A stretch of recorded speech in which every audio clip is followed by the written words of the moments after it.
सभी सुखी और स्वस्थ रहें, यही प्रार्थना है। कल हम लोगों ने सुना कि भगवान ने गोवर्धन उठाया और भगवान का नाम पड़ा गिरिवरधारी। क्या नाम पड़ा? गिरिवरधारी। इसके बाद भगवान ने आज नंद बाबा को वरुण देवता ले गए, बाद में वरुण लोक से लेकर आए, वृंदावन की महिमा बताई। आज भगवान ने गोपियों को दिव्य रास में आमंत्रित किया। आज बांसुरी बजाई भगवान ने। भगवान पिता रात्रि शरदोत्फुल्य मल्लिका वीक्षरन्तुं मनश्चक्रे योग माया मुपाश्रिता। आज भगवान ने शरद पूर्णिमा की रात्रि में बांसुरी बजाई है। क्यों बजाई? गोपियों का आवाहन किया, आओ आओ। क्यों गोपियों को बुलाया? आज भगवान ने रास रचाने का मन बनाया है। रास क्या है? रास है भगवान की विशेष लीला। सारी गोपियां काम धाम में व्यस्त थीं, अपना काम कर रही थीं कि भगवान ने बांसुरी बजाई, सबको बुलाया। भगवान पिता रात्रि, शरद पूर्णिमा की रात्रि आई और कहा आओ आओ। सारी गोपियां निशम्य गीतम तदनंग वर्धनम ब्रजस्त्रियः कृष्ण गृहीत मानसा आजग्मुरन्योन्यमलक्षितोद्यमा सयत्र कांतो जवलोल कुंडला। आज भगवान ने सुंदर सा गीत गाया है और गोपियों का आवाहन किया। जितनी गोपियां थीं सबको बुलाया। राधा, ललिता, विशाखा, चंपकलता, आओ आओ, सबको बुलाया। सारी सखियां आईं और जब आई ना तो भगवान ने कहा कि यहां क्यों आई हो? अच्छा, गोपियां काम धाम छोड़ करके आई हैं। जब आई तो भगवान ने कहा क्यों आई हो? अब आ गई हो, जाओ। तब गोपियों ने कहा प्रभु, हमने जगत छोड़ा है आपके लिए, अब आपको नहीं छोड़ सकते जगत के लिए, हम अब छोड़कर आपको जाएंगी नहीं। ये रास, कई बार आपने सुना होगा भगवान रास रचाते हैं। आपको पता है कि भगवान रास रचाते हैं? उस रास लीला में होता क्या है? कौन उसका साक्षी होता है? तो सुनो, जब भगवान रास रचाते हैं तो अपने जन्म जन्म के भक्तों को, जैसे आप में से कोई भक्त है, यदि आप में से, हम में से कोई भक्त ऐसा है जो भगवान से बहुत प्रेम करती है या करता है, स्त्री हो सकती है या पुरुष हो सकता है, दोनों, जो भगवान से बहुत प्रेम करते हैं उनको भगवान बुला बुलाकर अलग करते जाते हैं। बोलो हाँ। और ये सारे, जैसे कलयुग के भक्तों में वो भक्त, अब जैसे आज भारत की जनसंख्या 140-150 करोड़ है। अब इन 150 करोड़ में भगवान ये देखेंगे कि सबसे अधिक प्रेमी मेरा भक्त कौन है, त्यागी, समर्पित।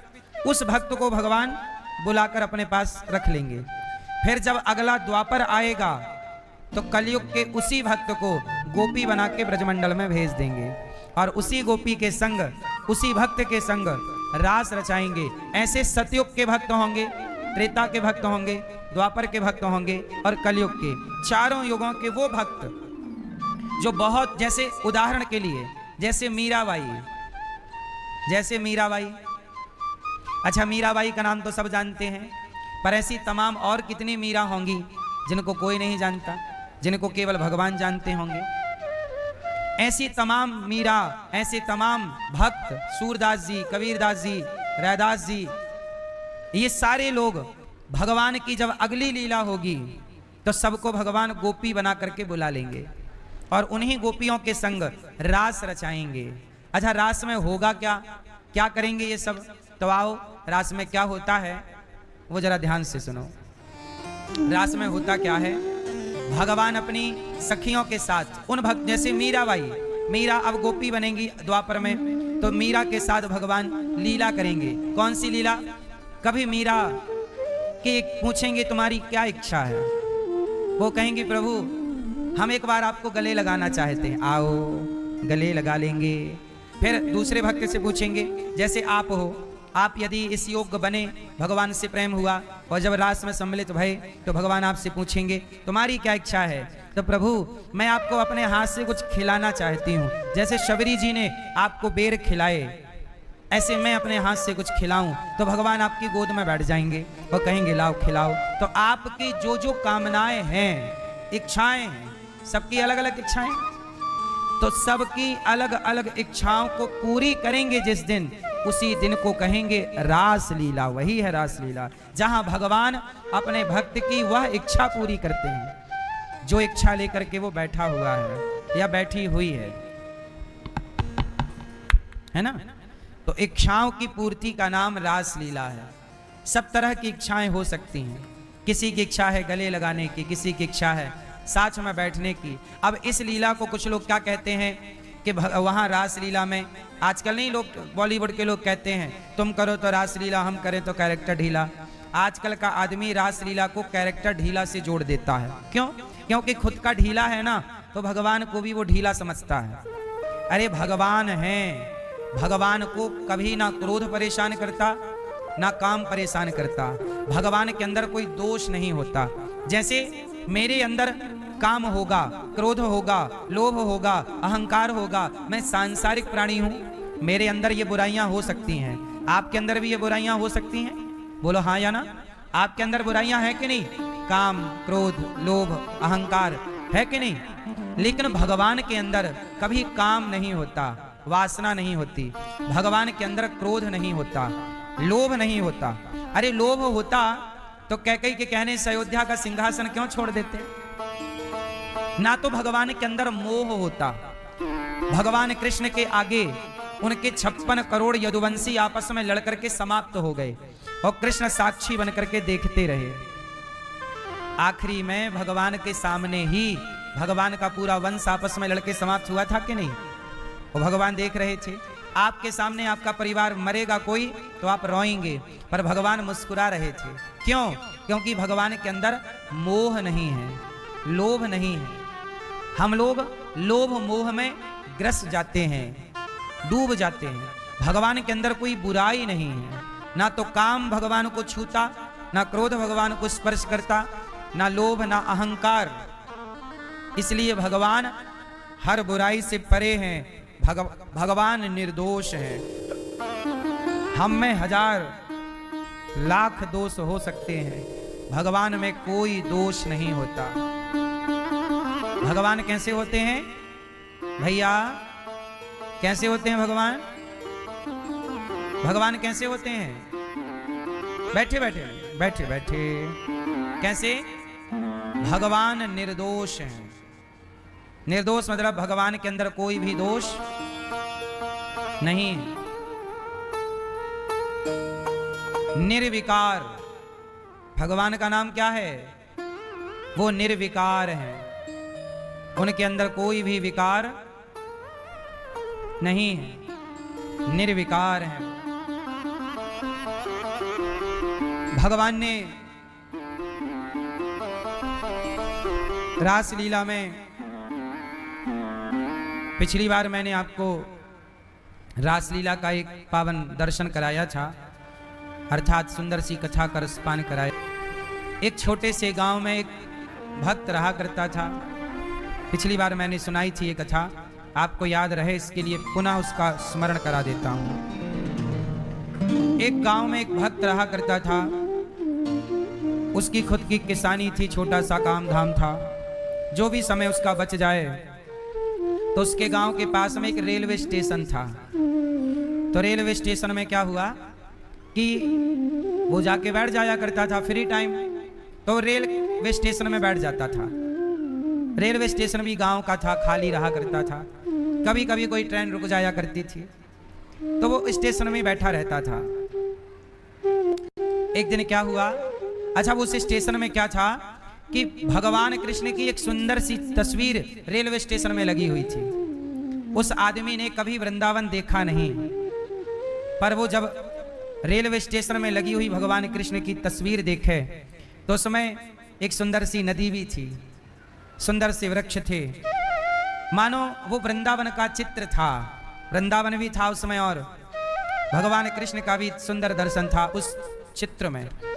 अब उसने कभी वृंदावन तो देखा नहीं, अपने घर के काम करे, अपनी जिम्मेदारी पूरी करे, और जब भगवान की याद आए तो स्टेशन आ जाए और स्टेशन में वो चित्र को भगवान के देखता रहे बस, और सोचता रहे प्रभु कभी अपना दर्शन कराओगे, प्रभु कभी अपना दर्शन दोगे, कभी हमें भी वृंदावन बुलाओगे, प्रभु कभी हमें भी वृंदावन बुलाओ, कभी हमें भी अपना दर्शन दो। ऐसे करते करते करते करते कई साल बीत गए। अब वो स्टेशन में लगा हुआ भगवान का चित्र उसके मन मंदिर में बस गया। एक दिन क्या हुआ कि स्टेशन में कोई काम चालू था, पेंटिंग वेंटिंग चल रही, नया स्टेशन बन रहा, सुंदर बन रहा। तो आज जब वो स्टेशन गया तो उसे भगवान कृष्ण का वो चित्र नजर नहीं आया। लोगों से पूछा कि भाई यहाँ वो चित्र लगा था कहाँ गया? अरे बोले पेंटिंग हो रही है, स्टेशन नया बन रहा है, पुरानी सब चीजें हटा दी गई। अब तो वो व्याकुल हो गया कि वो चित्र कहाँ गया, पर उसे बहुत ढूंढा, पूछा, कोई ना बताया, कहीं मिला नहीं। अब तो वो परेशान हो गया, अब वो चित्र ना मिले तो वो उदास हो गया। एक दिन अपनी पत्नी ने कहा कि आप उदास बहुत हो, तो उसने कहा कि वो स्टेशन में प्रभु का चित्र था, पता नहीं कहाँ चला गया, अब अच्छा नहीं लगता, मैं स्टेशन जाता हूँ तो खाली खाली लगता है, वो चित्र कहाँ गया? मुझे मन करता है एक बार बिहारी जी का, एक बार भगवान का वृंदावन जाके दर्शन कर आऊं। पत्नी बोली तो आप परेशान ना होइए, चले जाइए। बोले पैसे तो है नहीं। तो उसने एक हफ्ते काम किया, मजदूरी, कुछ पैसे आए तो ट्रेन के टिकट का बंदोबस्त हुआ। एक ट्रेन उसके गांव पे रुकी और वो जाती थी दिल्ली, तो मथुरा होते हुए जाती थी। तो उसने दिल्ली की ट्रेन में टिकट कटाई और बैठ गया। पूरे रास्ते चिंतन किसका? भगवान का, भगवान का, कृष्ण कृष्ण कृष्ण, राधा राधा, वृंदावन वृंदावन। अब वो आए वृंदावन, मथुरा उतरे, मथुरा से वृंदावन आए, और जैसे ही वृंदावन आए तो जो छवि मन में बसी थी वृंदावन की, वृंदावन आए तो यहाँ पर कहीं कचरा है, कहीं नाला बह रहा है। उन्होंने कहा ये कैसा वृंदावन, यहाँ तो नाला बह रहा है, गंदगी है। छवि उसने अलग बसाई थी वृंदावन की। पर कोई बात नहीं, आज का आधुनिकता में अब ये नाले वाले बाहर की दृष्टि से तो यही दिखेगा, भीतर की दृष्टि हो ठीक ठीक तो वृंदावन का सही सही दर्शन होए। अब वो कहीं गया, इस आश्रम में उस आश्रम में, उसे कहीं रुकने की जगह नहीं मिली। बेचारा बड़ा परेशान हुआ कि प्रभु आपने बुला तो लिया है पर कहीं ठिकाना नहीं है रुकने का, और खाने के लिए भी बड़ी भूख लगी है, कहीं भोजन नहीं। पर किसी भक्त ने बुलाया और कहा कि आओ भोजन कर लो। तो भोजन तो मिल गया पर सोने की व्यवस्था नहीं, तो वो यमुना जी चला गया। चलो यमुना जी मिल गई, नहा लेता हूँ। जैसे ही बैग बाहर रखा, कपड़े उतारा और यमुना जी में नहाने गया तो कोई उसका बैग लेके भाग गया, उसका बैग चोरी। और जब बैग ही चोरी तो ऊपर के कपड़े जो थे बैग के ऊपर, वो कपड़े भी लेके भाग गया चोर। अब कपड़े भी नहीं, एक टॉवेल लपेटा था, और जब टॉवेल लपेटा तो यमुना जी का ऐसा झोंका आया, ऐसी लहर आई कि उसकी लुंगी भी खुल गई और वो भी बह गई। अब वो हो गया बिल्कुल नंग धड़ंग। उसने कहा वाह रे प्रभु, ऐसे ही नंगा करने के लिए बुलाए थे क्या? कि तभी क्या हुआ कि यमुना जी में एक सुंदर सा कपड़ा बहता हुआ आया। शायद वो शमशान से किसी का कफन रहा होगा। यमुना जी के किनारे लोग चिता जला देते हैं, फिर तो वो नया कपड़ा था, शायद कफन रहा हो। अब उसी के पास आ गया तो उसने कहा चलो कोई बात नहीं। एक गया, वो कपड़ा मिला, उसे लपेट के बाहर आया। वो जब बाहर आया कहा वाह प्रभु आपकी लीला बड़ी गजब है, बदन के कपड़े भी उतरवा लिए। वो तो अच्छा है, एक कपड़ा मिल गया तो लाज बच गई, नहीं कहाँ ऐसे घूमते नंग धड़ंग। थका हुआ था, रात भर की यात्रा थी, पर था भक्त, पहली बार आया। यमुना जी के किनारे एक पेड़ था, वृक्ष था, ठंडक थी, छाया थी, खाने को मिल ही चुका था, स्नान हो ही गया, लेटा और जब लेटा तो गहरी नींद आ गई और कपड़ा उसके शरीर पर बस एक ही था, वो कफन का टुकड़ा, वही लपेट लिया, कोई बात नहीं, बस सो गया। और जब सोया तो उसने क्या देखा कि आकाश में उसने देखा कि वो उड़ रहा है आकाश में और वो ऊपर की ओर गया। और जैसे ही ऊपर की ओर गया तो वहां देखता क्या है, सुंदर सुंदर स्त्रियां, गोपियां आकाश में, शाम का टाइम है, सुंदर नीला आसमान है और गोपियां नृत्य कर रही हैं, हजारों गोपियां।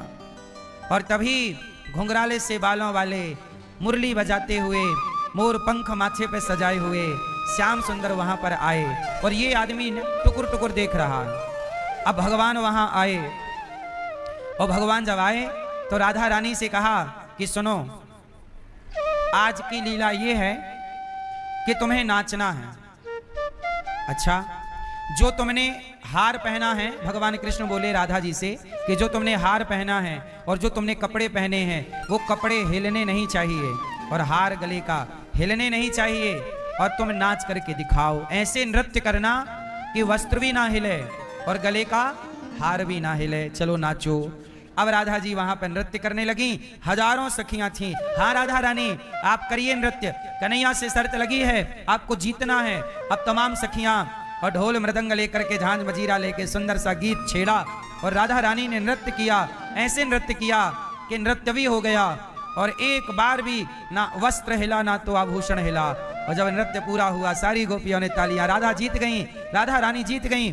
अब राधा बोली अभी नहीं, अब कन्हैया तुम्हारी बारी, अब तुम क्या करो, अब तुम भी नाचो, पर तुम्हारी जो कानों में कुंडल है, तुम जब नाचोगे तो तुम्हारे कानों के कुंडल हिलने नहीं चाहिए, तुम्हारे माथे पर जो मोर पंख है वो हिलना नहीं चाहिए। अब जरा नाच करके दिखाओ। हाँ हाँ, सारी गोपियां समर्थन करती, हाँ कन्हैया, राधा ने तुम्हारी बात मानी, अब तुम्हें भी माननी पड़ेगी, चलो नाचो। और जैसी राधा रानी ने कहा नाचो तो कन्हैया नाचे तो नहीं, भाग गए वहां से। मैं नहीं नाचूंगा, मेरे से नहीं होगा, भागे। और जब भागे तो आगे आगे कन्हैया, पीछे पीछे सारी गोपियां श्री कृष्ण को पकड़ना चाहती हैं, आगे आगे प्रभु भाग रहे हैं। ये दर्शन, वो व्यक्ति दूर खड़ा होकर प्रभु को देख रहा, अच्छा ये लीला है।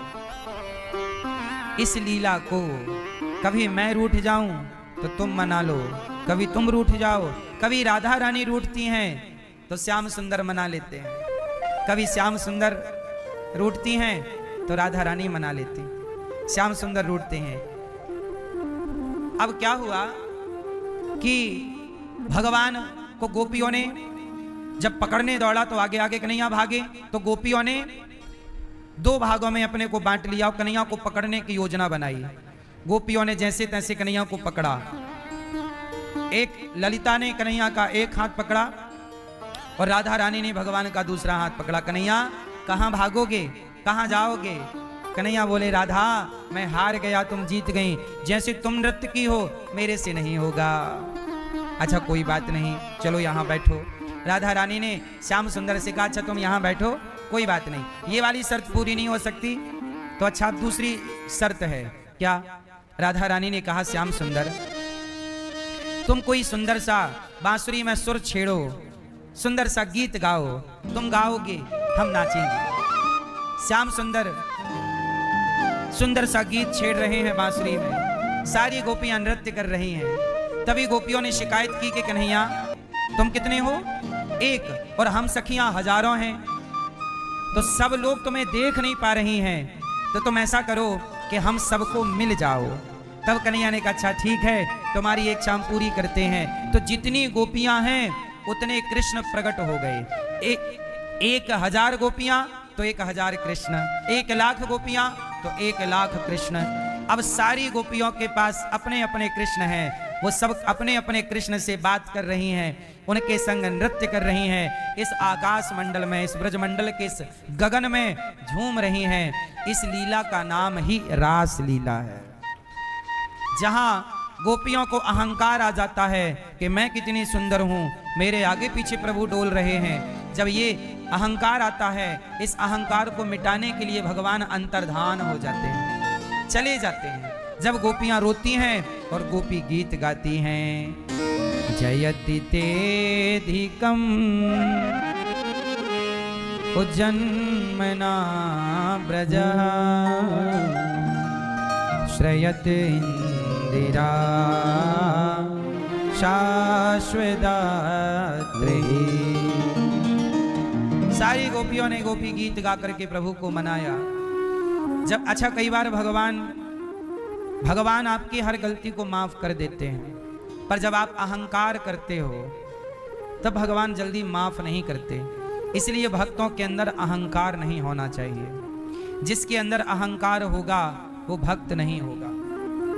मैया, भक्त के अंदर क्या नहीं होगा? अहंकार नहीं होगा।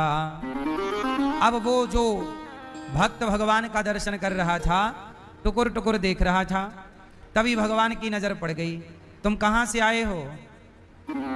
तब राधा रानी ने कहा कि प्रभु, ये एक गांव का किसान है, सीधा साधा भक्त, आपके दर्शन के लिए वृंदावन आया है और आपका दर्शन करना चाहता है। आपने बड़ी कृपा की, दर्शन कराया।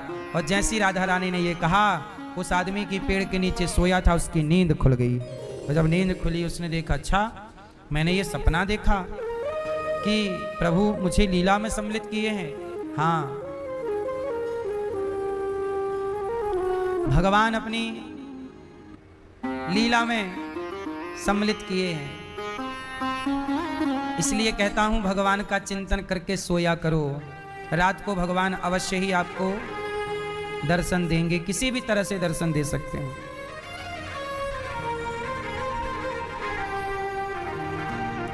मैया, एक आदमी ने सपना देखा, ध्यान से सुनिएगा। एक आदमी था, उसने एक सपना देखा कि वो बहुत गहरी गंगा जी में इस तरफ से कोयला लेकर के और उस तरफ जाना चाहता है।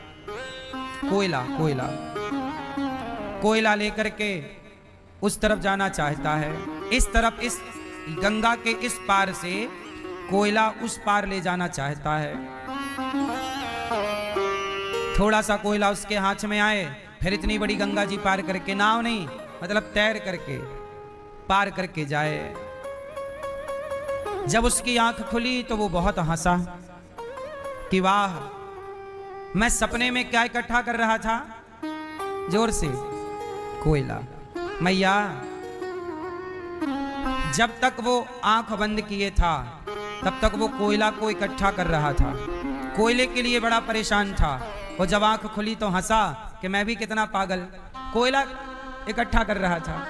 ऐसे आप लोग भी, जिस दिन आपकी आंखें सच्ची खुल जाएंगी ना, उस दिन आप भी हंसेंगे अपने ऊपर कि मैं भी क्या संसार में इकट्ठा कर रहा था, मैं भी क्या इकट्ठा कर रहा हूँ। जो इकट्ठा करने लायक है वो तो मैं सच बताओ, जिस दिन आपका आखिरी वक्त आएगा, भगवान का आखिरी मिलन होगा आपका, तब आप अपने पे हंसोगे नहीं कि क्या इकट्ठा कर रहे थे हम लोग, किसके लिए परेशान थे हम लोग।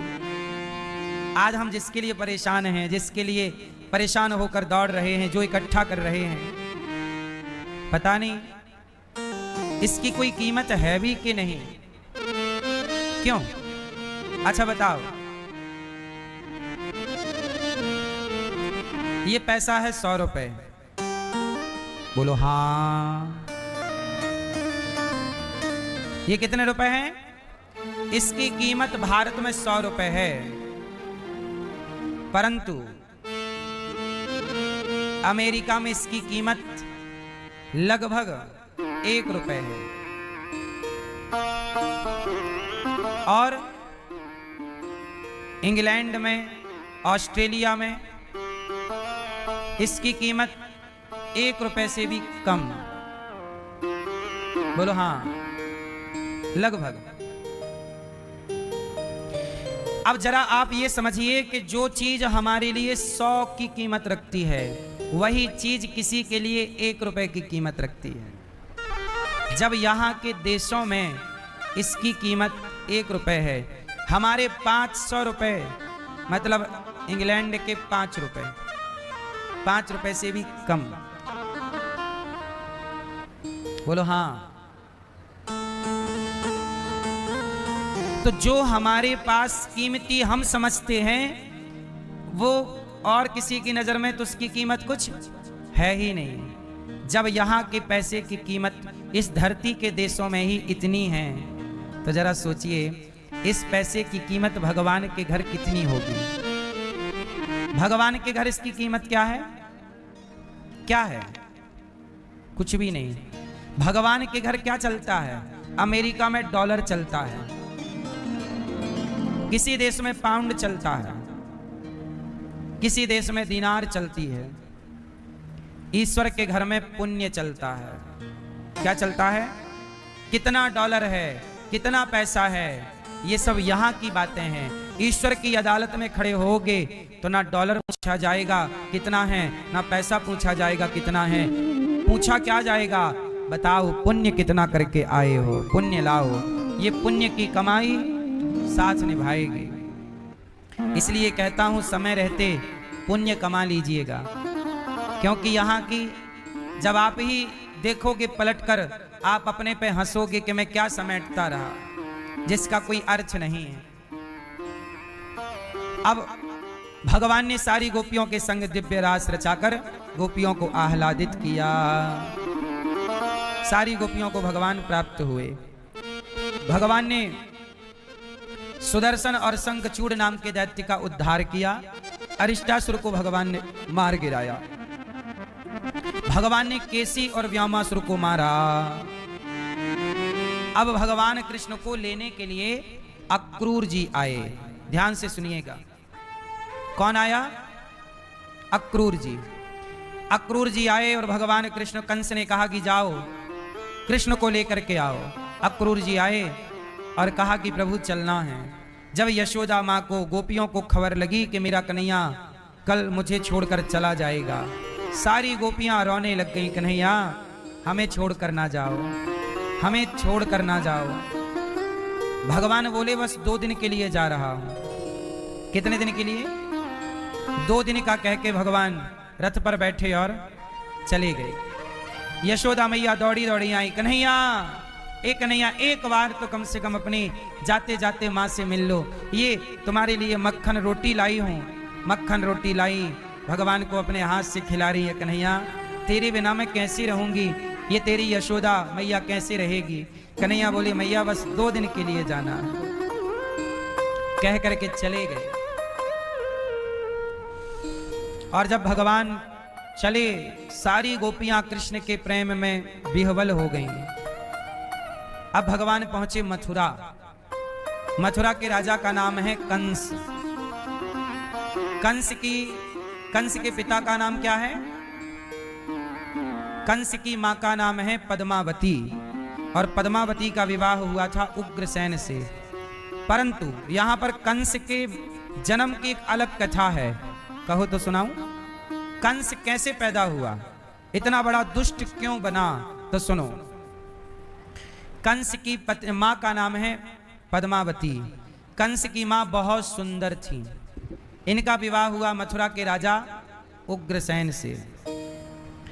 एक दिन क्या हुआ कि पद्मावती के पिता ने कोई अपना आयोजन रखा होगा, तो पद्मावती को बुलाया कि बेटा आ जाना कुछ समय के लिए मायके।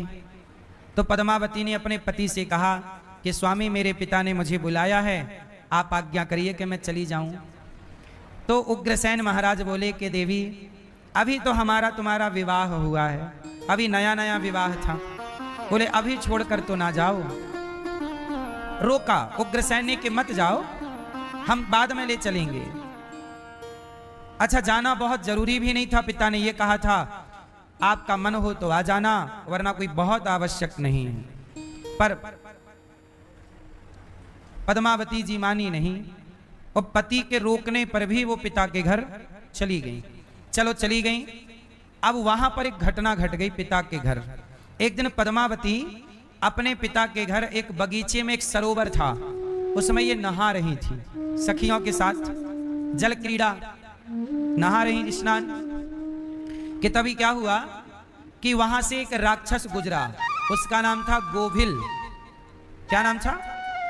गोभिल नाम का राक्षस गुजरा और उसकी नजर पद्मावती पर पड़ी। पद्मावती बहुत सुंदर थी, तो गोभिल नाम के राक्षस ने पद्मावती के पति का रूप बनाया। पद्मावती के पति कौन? उग्रसेन। उग्रसेन का रूप बनाया और रूप बनाकर उसके पास पहुंच गया, पद्मावती के पास। पद्मावती को लगा स्वामी आप, उन्हें लगा कि मेरा पति है। और जब पति आए तो उन्होंने अपनी सारी दासियों को वहां से, सखियों को हटा दिया और वो दोनों पति पत्नी बस वहां उस बगीचे में, उस सरोवर में रह गए। और उसी सरोवर में, उसी बगीचे में पति बनकर के उस राक्षस ने उस पद्मावती को गर्भवती वो हो गई उस राक्षस से। अब जब राक्षस से गर्भवती हुई तो पद्मावती को डाउट हुआ कि ये मेरे पति जैसा लक्षण तो नहीं लग रहा है। तो खड़े होकर पूछा कौन हो तुम?